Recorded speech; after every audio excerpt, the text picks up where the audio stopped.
Reserva técnica e lucro. O laboratório, como toda empresa, precisa ter um fundo de reserva financeira que sirva como um lastro de segurança para eventualmente enfrentar alguma intercorrência em que as receitas da empresa cessem parcial ou totalmente. Temos o exemplo recente da passagem do coronavírus pelo mundo, que liquidou muitas empresas porque não possuíam reserva financeira. Também é comum crises financeiras por motivos diversos, sazonais, guerras, desequilíbrios de câmbio e moedas, planos governamentais, etc.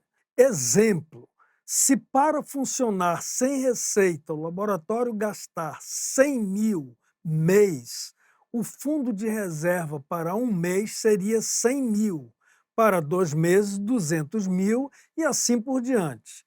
A quantidade de meses desta reserva não tem regra fixa, mas é sensato e prudente que esta exista conforme a possibilidade de cada um. Lucro. Somente para lembrarmos, não se deve confundir prolabore com lucro empresarial. Já falamos sobre este assunto no módulo que fala de prolabore. O lucro somente é real quando forem subtraídas das receitas todas as despesas operacionais da empresa, inclusive reservas técnicas, depreciação de equipamentos, pagamento de impostos e encargos sociais e outras despesas que muitas vezes parecem invisíveis. O lucro deve ser contabilizado ao final de um período. Normalmente, as empresas operam essa contabilidade no final de cada ano. Desta forma, avalia-se as sobras de caixa real, preserva-se as reservas, se é que existem, e divide-se o excedente com os sócios ou sócio de forma acordada entre as partes. Isso é o correto.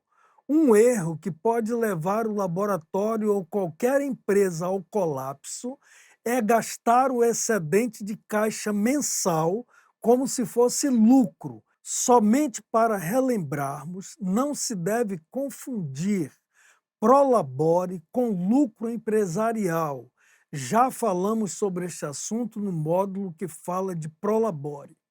O lucro somente é real quando forem subtraídas das receitas todas as despesas operacionais da empresa, inclusive reservas técnicas, depreciação de equipamentos, pagamento de impostos e encargos sociais e outras despesas que muitas vezes parecem invisíveis.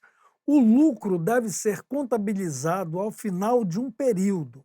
Normalmente, as empresas operam essa contabilidade no final de cada ano. Desta forma, avalia-se as sobras de caixa real, preserva-se as reservas, se é que existem, e divide-se o excedente com os sócios ou sócio de forma acordada entre as partes. Isso é o correto. Um erro que pode levar o laboratório ou qualquer empresa ao colapso é gastar o excedente de caixa mensal, como se fosse lucro. Esse tipo de atitude transforma empresários em ricos aparentes e que possuem empresas pobres, frágeis financeiramente e que podem colapsar facilmente.